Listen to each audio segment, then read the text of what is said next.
All right, I want to talk about one of my favorite baits to use during the post spawn, and that's the jig. The reason for that is crawdads exist in virtually every lake that's got bass in it, so you can fish it anywhere in the country and have success with it. The thing about it is I'm usually targeting larger fish with the jig, so I'm fishing larger size jigs, like a 1/2 ounce or larger, even up to a 1 ounce jig, and I'll tell you that in a second why. But those bigger, bulkier baits, lots of strands on the skirt. Color-wise, I'm usually fishing the browns and the green crawdad colors, and sometimes the black and blue if the water's really muddy. But the natural colors is I want it to resemble a crawdad. I've got the crawdad trailer on it. Now this is, some guys, want a contrasting color. Like if they got a light color jig, use a dark color trailer, or vice versa. I like to match it. So if I'm using a green pumpkin, for example, jig, I'll use a green pumpkin trailer on it. The difference though is that I will often dip the ends of it in like a chartreuse worm dye, because I want that bluegill look, because the bluegill are spawning right now during the post spawn, and so that little bit of a flash of chartreuse in there kind of gives that bluegill feeling to it, a look to it, and a lot of times that's what triggers a bite. So I will dip the ends in chartreuse dye. Now, why am I using a larger jig?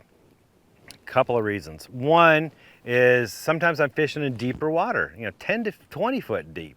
I know it's post spawn, the fish were just up shallow, but those bigger females, they spawn earlier, they get out of there earlier, and they're a bit deeper than the males right now. So you got to get out there and get that, that 10 to 20 foot zone is what you're fishing. And a lot of times there's rocky bottoms. That's what I want to target. And I want to drag that along the bottom. Typically a dragging or a little bit of hop, that works really well, particularly if you've got some current in the water. If you're fishing a reservoir and they're drawn, power draw, or they're using it for irrigation, there's some current going, the bass are going to be down, hugged on the bottom. And so going across those points, those humps, those ridges, anything with a rocky bottom on it works really well. If you in a lake that's got a lot of shad in it, the shad are spawning, they like hard bottom.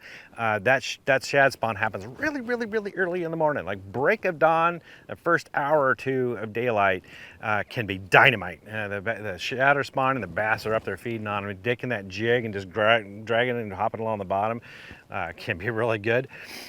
But the main reason I use a heavier jig is to get a reaction bite. A lot of times just dropping it straight down, that fast fall is what gets a reaction bite. And this works even in shallow water. If you're even fishing, I mean, there's some females that are still up shallow, but you still have bass up shallow too, males. Throwing it up in that 5 foot of water, 10 foot of water, like along the dock, and it drops really fast, it's that reaction bite. Something moving by them really quick and they just annihilate it. So you get a lot of that reaction bite. The bass are feeding heavily right now, and so they're very aggressive.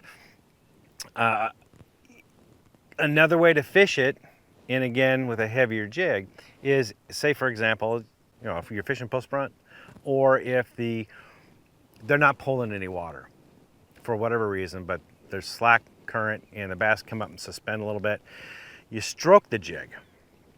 Now what stroking is you drop the jig down along a ledge or a bluff straight down. You make a short cast and just let it fall straight down on the bottom. And then what you do is you take your rod and you pop it up from about the 9 to 10, 11 o'clock position. Just a quick pop up, and then you let it fall back down on a semi-slack line. And a lot of times that bass will pop it. You pop it up, drop back down, the bass will hit it. A quick trick here though is if they're suspended, if you guys see them on your graph and they're suspended up above, pop it, give it a pause or two, and then pop it again, a second one. Oftentimes that second pop, they'll hit it as you're pulling up on it, or when you first start to drop it back down. And that heavier jig allows you to do those quick movements. And especially when you're dropping it back down, you drop it fairly quick back down to the bottom. So it's aggressive, it's fast moving. Even though the bite may be a bit off, it's suspended, but you're fishing fast, you can cover a lot of water doing that. And you can catch a lot of fish. It's a bulkier bait, it's a different style of fishing. A lot of guys are out there fishing crankbaits and other types of baits, but the jig allows you to fish a variety of depths and different speeds and a variety of different colors. If you have to, You can go down to a smaller size jig. If it bites really, really off and you're having a hard time catching fish, go down to a finesse jig, like a 1/4 ounce size jig, and do the same thing I just told you, only slower.